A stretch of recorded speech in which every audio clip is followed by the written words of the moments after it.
अच्छा जी। अगला हमारा टॉपिक है ना, मतलब अभी हमने डिस्कस किया थोड़ी देर पहले इसका बॉन्ड्स के बारे में, सॉरी रेडियाइज के बारे में हम डिस्कस किया। अभी हमारा नेक्स्ट टॉपिक है आयोनाइजेशन एनर्जी। इसके बारे में डिस्कस करते हैं बेटा। ठीक है, तो आयोनाइजेशन एनर्जी बेटा, सिंपली आयोनाइजेशन देन एनर्जी। सबसे पहले बात करते हैं व्हाट इज़ आयोनाइजेशन। आपके पास बेटा एक न्यूट्रल एटम है, हाइड्रोजन की बात करते हैं। इसके पास एक प्रोटॉन है, एक इलेक्ट्रॉन है, तो इसके ऊपर कोई चार्ज नहीं होगा। प्रोटॉन भी एक, इलेक्ट्रॉन भी एक, पॉजिटिव नेगेटिव कैंसिल हो जाएगा। आयोनाइजेशन कहते होते हैं एक न्यूट्रल एटम के अंदर से इस आउटर मोस्ट शेल वाले इलेक्ट्रॉन को किक आउट कर देना, बाहर निकाल देना। जब बाहर निकालोगे तो पीछे के पास क्या बचेगा? सिर्फ एक न्यूक्लियस या सिर्फ प्रोटॉन बचेगा तो उसके पास, अभी ने बात की ना, एक इलेक्ट्रॉन की डेफिशिएंसी हो जाएगी। अब ये जो प्रोसेस है ना कि किसी न्यूट्रल एटम, या न्यूट्रल छोड़ दो, किसी एटम के अंदर से एक इलेक्ट्रॉन को निकाल कर उस एटम को पॉजिटिव आयन में कन्वर्ट करा। मतलब कैसे? हाइड्रोजन है, इसको आपने दी एनर्जी दी, उसके अंदर से आपने इलेक्ट्रॉन निकाला, पीछे क्या बच जाएगा हमारे पास? केटन बन जाएगा। जब इलेक्ट्रॉन निकालोगे उसके पास प्रोटॉन का रेशो बढ़ जाएगी ना। ठीक है, ये जो प्रोसेस है हमारे पास, by removing an electron from the atom, neutral atom, इस प्रोसेस को बेटा बोलते हैं ionisation. Ionisation is a simply process जिसमें हम लोग एक एटम के अंदर से इलेक्ट्रॉन को रिमूव कर देते थे। ठीक है, इस प्रोसेस में जितनी एनर्जी रिक्वायर होती है, मतलब मैंने इसको 20 किलो जो एनर्जी दी तो उसने इलेक्ट्रॉन निकाल दिया, तो जितनी एनर्जी रिक्वायर होगी आयोनाइजेशन करने के लिए, that amount of energy is called ionisation energy.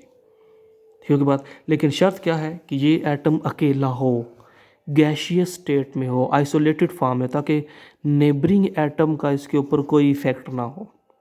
ये जब भी हम करते हैं ना, हम अकेला आइसोलेटेड फॉर्म में करते होते हैं, गैशियस फॉर्म में करते हैं। गैशियस फॉर्म का मतलब ये होता है आइसोलेटेड, अकेला हो, वो उसके ऊपर किसी दूसरे एटम का होल्ड ना हो। क्लियर? हम ऐसा क्यों करते हैं? ताकि हमें पता चले कि ये एटम कितना स्टेबल है, कितना जल्दी इलेक्ट्रॉन अपने अंदर से निकालेगा। क्लियर हुई बात? तो आयोनाइजेशन एनर्जी क्या होती है? The amount of energy which is required to remove an electron from an isolated gaseous atom to form a cation. Clear होगी बात? एक एटम के अंदर से, न्यूट्रल आइसोलेटेड गैशियस एटम के अंदर से एक इलेक्ट्रॉन निकालने के प्रोसेस को आयोनाइजेशन कहते होते हैं। और आयोनाइजेशन करने के लिए जितनी एनर्जी रिक्वायर होती है, that is called ionisation energy. तो शर्त क्या है? एटम का आइसोलेटेड होना लाजमी है, गैशियस फॉर्म में होना लाजमी है, अकेला होना लाजमी है। उसकी रीज़न क्या है? ताकि हमें ये पता चले कि वो एटम कितना स्टेबल है। अगर नेबर में कोई एटम होगा तो डेफिनेटली उसकी आयोनाइजेशन एनर्जी को इफेक्ट करेगा। क्लियर होगी बात? अच्छा जी। तो इसका जो एनर्जीज़ हैं डिफरेंट एटम्स की, वो आपके बुक में टेबल में दी हुई हैं। अभी हम ये डिस्कस करते हैं कि ये एनर्जीज़ किस चीज़ पर डिपेंड। एटम की एनर्जी ज़्यादा हो, कौन से एटम को ज़्यादा एनर्जी चाहिए होगी इलेक्ट्रॉन रिमूव कराने के लिए, कौन से एटम को कम एनर्जी चाहिए होगी, ये भी डिस्कस करते हैं। ठीक है, अच्छा जी। अब फिर डिस्कस करते हैं कि वो कौन कौन से फैक्टर हैं जो आयोनाइजेशन को इफ़ेक्ट करते होते हैं। Factors that effect the ionization of an atom. बेटा 4 फैक्टर्स हमारे पास। पहला हमारे पास आ जाता है रेडियस। सेकंड हमारे पास आ जाता है बेटा न्यूक्लियर का चार्ज। थर्ड हमारे पास आ जाता है शील्डिंग इफेक्ट।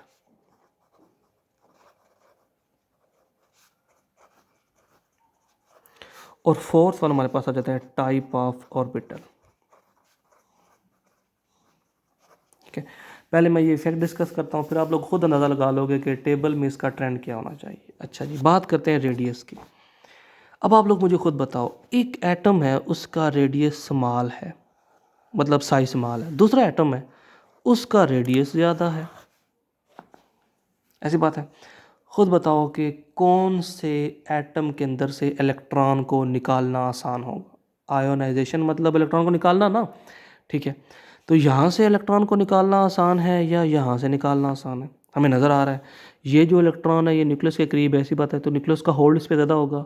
तो मुझे बहुत ज़्यादा अमाउंट एनर्जी की देनी होगी इस इलेक्ट्रॉन को यहाँ से किक आउट करने की, क्योंकि न्यूक्लियस के रेडियस स्मॉल होगा तो न्यूक्लियस के करीब होगा, तो पॉजिटिव चार्ज ने इलेक्ट्रॉन को ज़बरदस्ती पकड़ा होगा, ऐसे पकड़ा होगा तो इतनी जल्दी वो छोड़ेगा नहीं। ऐसी बात है ना। नहीं छोड़ेगा तो मतलब मुझे और एनर्जी देनी होगी और बहुत ज़्यादा अमाउंट एनर्जी देनी पड़ेगी उसको रिमूव करने के लिए। मीन्स क्या, smaller the radius more the ionization energy required to remove an electron from the atom. ठीक है, अब अगर रेडियस ज़्यादा है तो न्यूक्लियस का होल्ड नहीं होगा, ऐसी बात है। होल्ड नहीं होगा तो मैं थोड़ी सी एनर्जी दूंगा तो इलेक्ट्रॉन को किक आउट किया जा सकता है। क्लियर होगी बात। सेकंड, न्यूक्लियर का चार्ज जो मैंने भी बात कर दी, न्यूक्लियस का चार्ज ज़्यादा होगा, एटॉमिक नंबर ज़्यादा होगा तो इलेक्ट्रॉन के ऊपर होल्ड ज़्यादा होगा, ऐसी बात है। इलेक्ट्रॉन के ऊपर होल्ड ज़्यादा होगा तो हमारे पास जित उतनी ज़्यादा अमाउंट ऑफ एनर्जी चाहिए होगी रिमूव करने के लिए।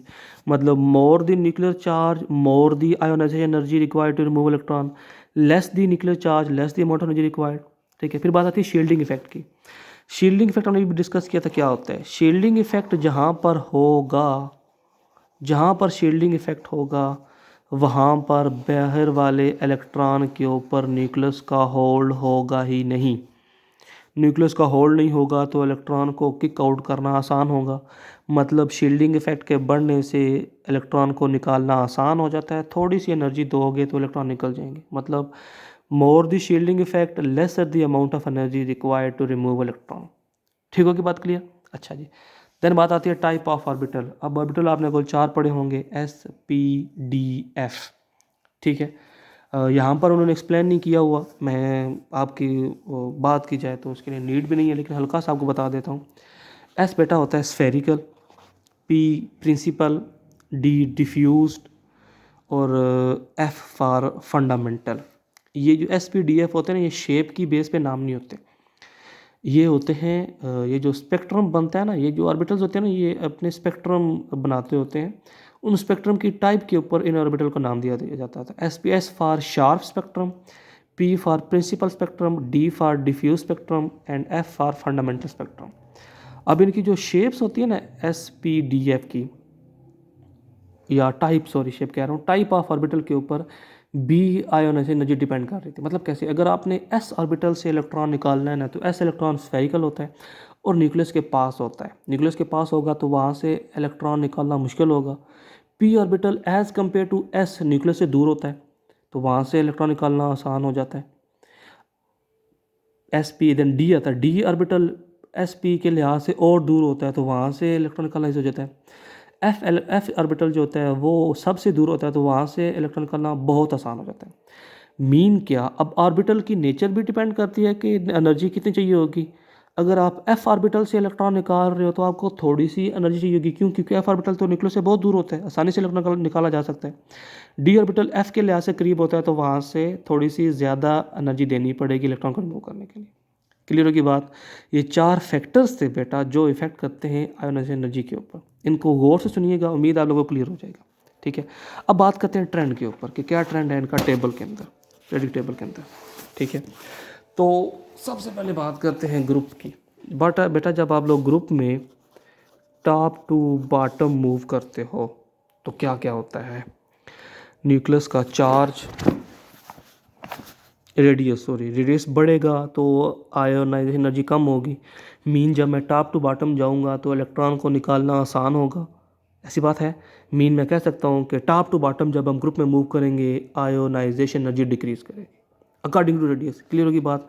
न्यूक्लियर चार्ज, जब आप टॉप टू बॉटम बढ़ते हो तो प्रोटॉन का नंबर बढ़ता है तो न्यूक्लियस का चार्ज भी बढ़ता जाता है, ऐसी बात है। चार्ज बढ़ता है तो एनर्जी भी बढ़नी चाहिए, लेकिन ऐसा होता नहीं है। क्यों नहीं होता? क्योंकि चार्ज बढ़ने के साथ साथ रेडियस भी तो बढ़ रहा है ना, साइज़ भी तो बढ़ रहा है। साइज़ बढ़ेगा बेशक चार्ज बढ़ता जाए, न्यूक्लियस का होल्ड कम ही होगा वहाँ पर। ये बात पहले पड़ रही है, क्योंकि साइज़ बहुत बढ़ जाता है, शेल नंबर बहुत आ जाते हैं वहाँ पर। शेल के आने से शील्डिंग इफेक्ट आ जाता है। मीन क्या, टॉप टू बॉटम जाने से रेडियस बढ़ता है, शील्डिंग इफेक्ट बढ़ जाता है। हमने भी डिस्कस किए थे, दोनों चीज़ों को डिस्कस किया था। शील्डिंग इफेक्ट और रेडियस दोनों बढ़ने से न्यूक्लियर चार्ज भी बढ़ रहा है, लेकिन ये इतना इफेक्टिव नहीं होता वहाँ पर, क्योंकि शील्डिंग इफेक्ट आ जाता है, रेडियस बहुत बढ़ जाता है। तो इट मीन्स कि जब हम टॉप टू बॉटम जाएंगे तो रेडियस के बढ़ने से, शील्डिंग इफेक्ट के बढ़ने से हमारे पास आयोनाइजेशन एनर्जी बहुत कम होती है। बहुत कम एनर्जी चाहिए होती है इलेक्ट्रॉन को रिमूव करने के लिए, एटम को आयोनाइज करने के लिए। क्लियर होगी बात। न्यूक्लियर चार्ज बढ़ता है लेकिन वो इतना इफेक्ट नहीं करता। क्लियर होगी बात। अब हम बात करते हैं left to right in a period. जब हम left to right in a period जाएंगे रेडियस कम होगा, हमने भी डिस्कस किया था। न्यूक्लियस का चार्ज बहुत बढ़ेगा, ऐसी बात है। शील्डिंग इफेक्ट होता ही नहीं है लोअर पीरियड में, हाँ हायर में होता है, ठीक है।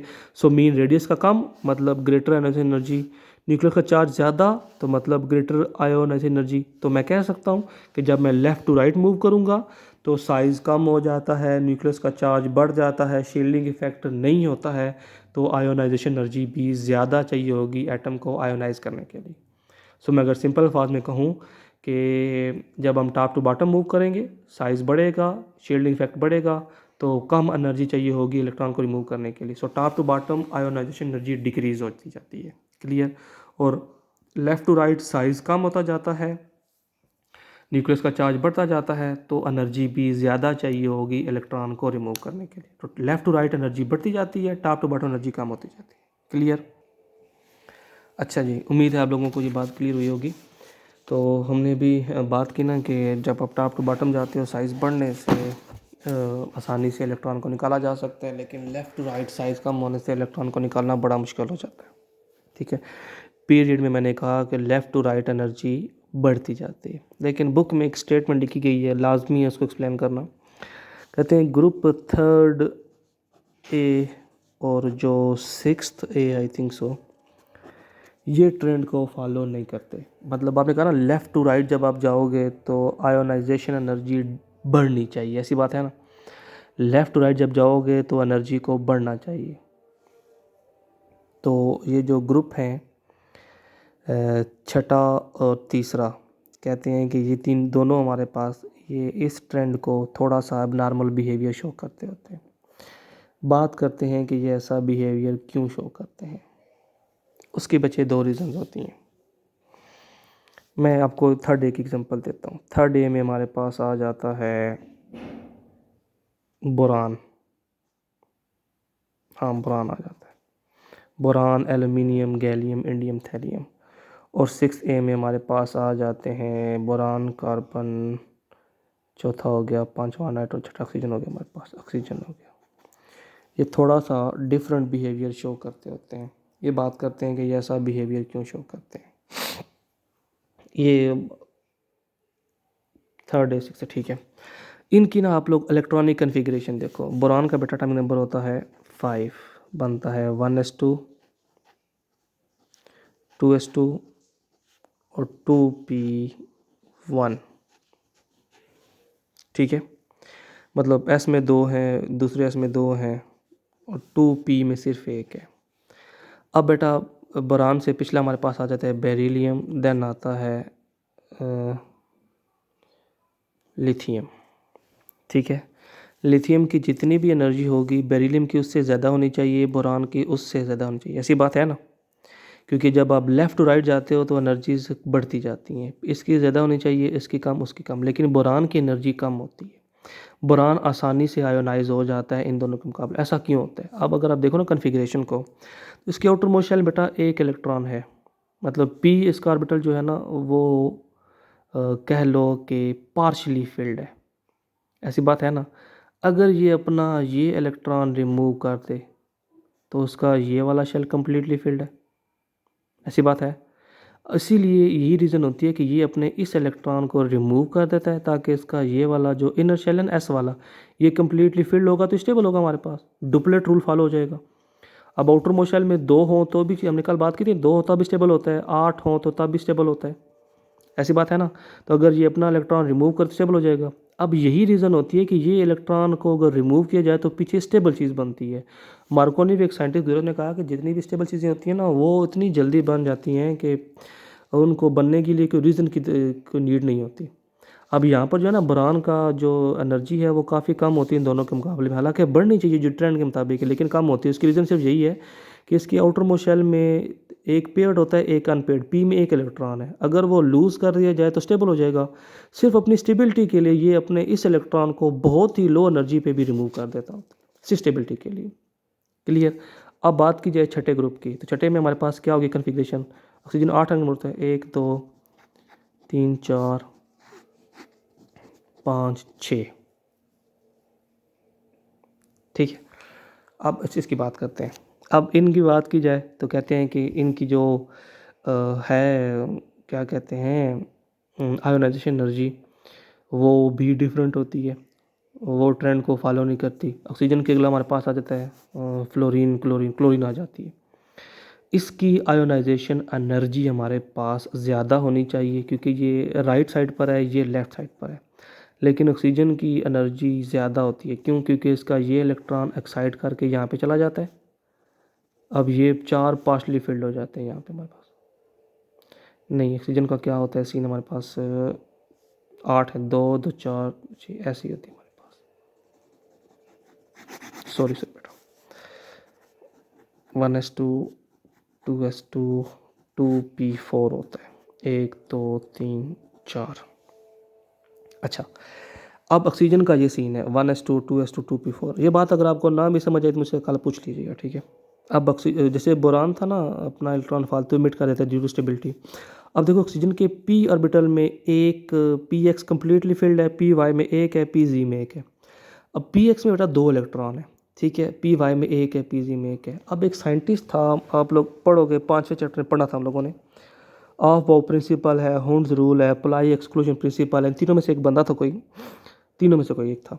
पॉली था, हुंड्स था, या फिर ऑफ बाउ था कोई। इन तीनों में से कोई एक था। उसने कहा था ये जो ऑर्बिटल्स होते हैं ना, अगर जैसे इसकी बात की जाए, देखो इसमें एक कम्प्लीटली फिल्ड है, 2 पार्शली फिल्ड है।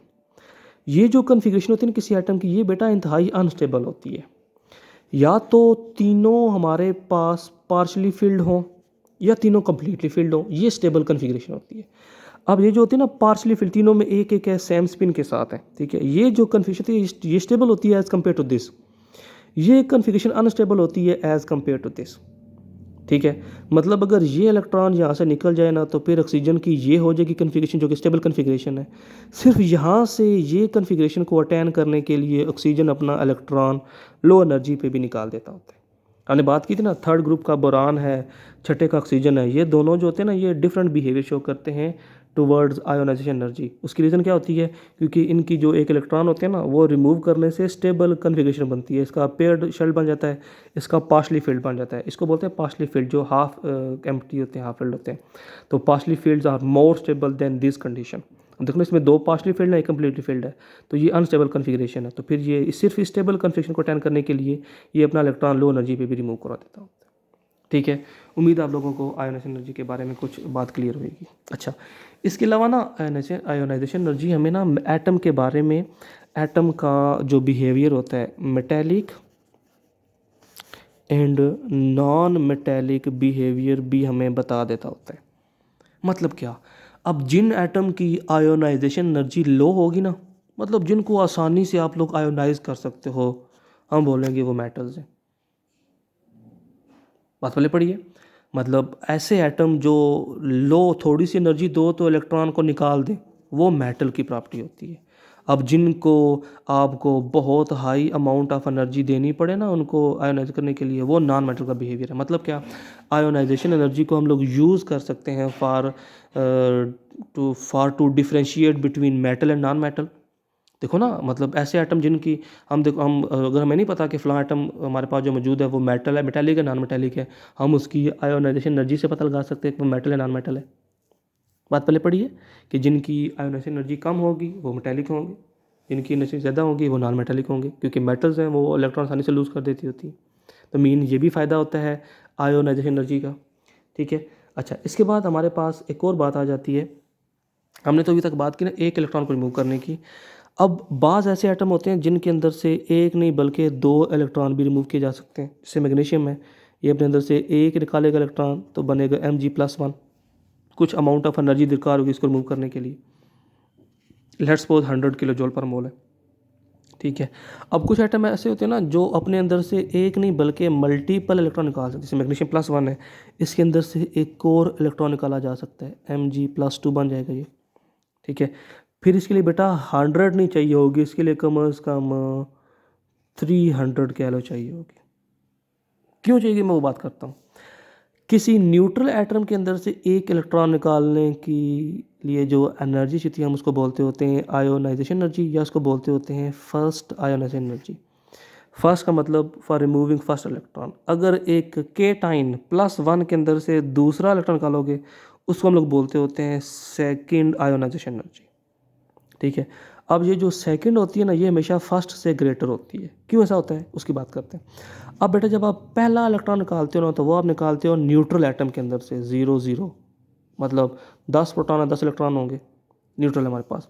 लेकिन जब आप दूसरा निकालते हो तो आप लोग वहाँ पे +1 के अंदर से निकाल रहे हो, उस सब्सटेंस के अंदर से निकाल रहे हो जो पहले से ही पॉजिटिवली चार्ज है, जिसके ऊपर न्यूक्लियस का होल्ड बहुत ज़्यादा है। जब न्यूक्लियस का होल्ड ज़्यादा होगा तो दूसरे इलेक्ट्रॉन को निकालना हमारे लिए बहुत मुश्किल होगा।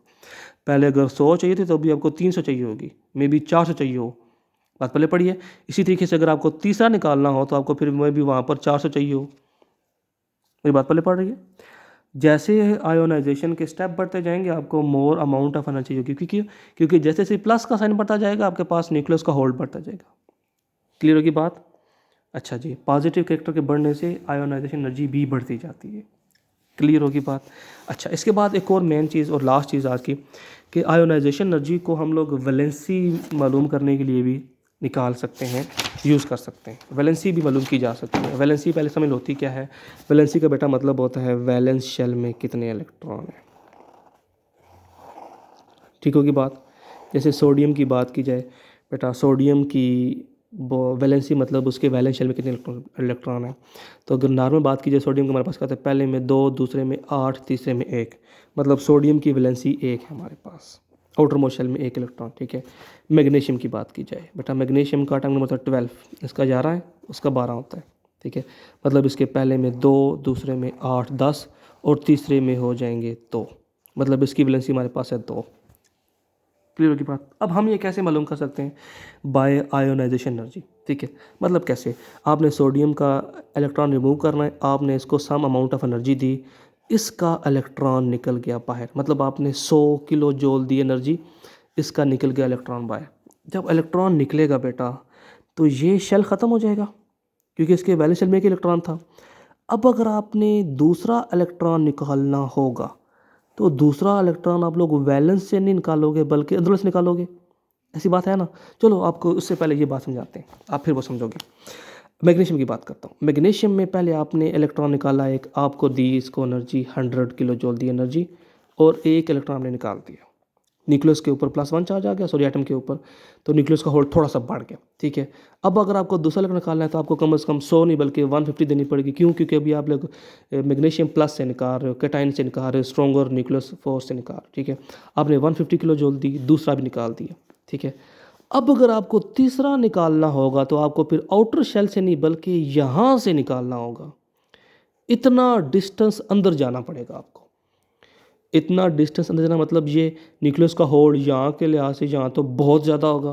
फिर आपको यहाँ से 100, 150, 200 ही देनी पड़ेगी, यहाँ पर आपको फिर देनी पड़ेगी 1200 किलो जूल। ये देखो ना, 100, 150, देन ये कितना बड़ा डिस्टेंस आ गया हमारे पास, ऑलमोस्ट 800 से 900 का डिस्टेंस आ गया। मीन आयोनाइजेशन एनर्जी हमें बता रही है ना कि देखो ये दो निकले, ये दोनों वैलेंस शेल में से निकाले गए हैं, दोनों मतलब एक ही शेल से निकाले गए हैं। और जो तीसरा निकाला है ना, वो कम से कम आपने उस शेल से नहीं निकाला जो यहाँ से निकाले थे, बल्कि आप इनर शेल में चले गए। मीन क्या, इसके जो बैरूना शेल था उसमें से 2 इलेक्ट्रॉन थे, जो तीसरा ने आपने निकाला वो अंदर से निकाला, मतलब क्या, इसके वैलेंस शेल में सिर्फ 2 इलेक्ट्रॉन थे, मतलब इसकी वैलेंसी 2 है। क्लियर ही बात। इसी तरीके सोडियम की बात की जाए, सोडियम का जब आप निकाला, पहला इलेक्ट्रॉन निकाला आपने, तो वहाँ से आपको देनी पड़ी एनर्जी 110 किलो जूल पर मोल। ठीक है, लेकिन जब आपको दूसरा निकालना पड़ेगा तो आउटर में तो सिर्फ एक शेल था, इलेक्ट्रॉन था, वो तो निकल गया। दूसरा निकालोगे तो आपको वहाँ से निकालना पड़ेगा, फिर उसके लिए आपको 150, 100 नहीं, क्योंकि इतना डिस्टेंस आप अंदर जा रहे हो, न्यूक्लियस का होल्ड बढ़ता जा रहा है, तो आपको फिर यहाँ पर देनी पड़ेगी 900 किलो जूल पर मोल। आप समझ जाओगे यार, हाँ 100 से 900 में जा रहा है, मतलब इतना फ़र्क है। तो आउटर मोस्ट शेल में इतना फ़र्क तो होता नहीं है। आप समझ जाओगे कि इसका आउटर मोस्ट शेल में एक इलेक्ट्रॉन था, इसकी वैलेंसी एक ही है। सो इट मीन्स हम लोग आयोनाइजेशन एनर्जी के ज़रिए वैलेंसी भी मालूम कर सकते हैं। क्लियर होगी बात। That was all about ionization energy. बेटा जो कुछ क्लियर ना हो आप कल मुझसे इस बारे में क्वेश्चन कर सकते हो। अल्लाह हाफिज़।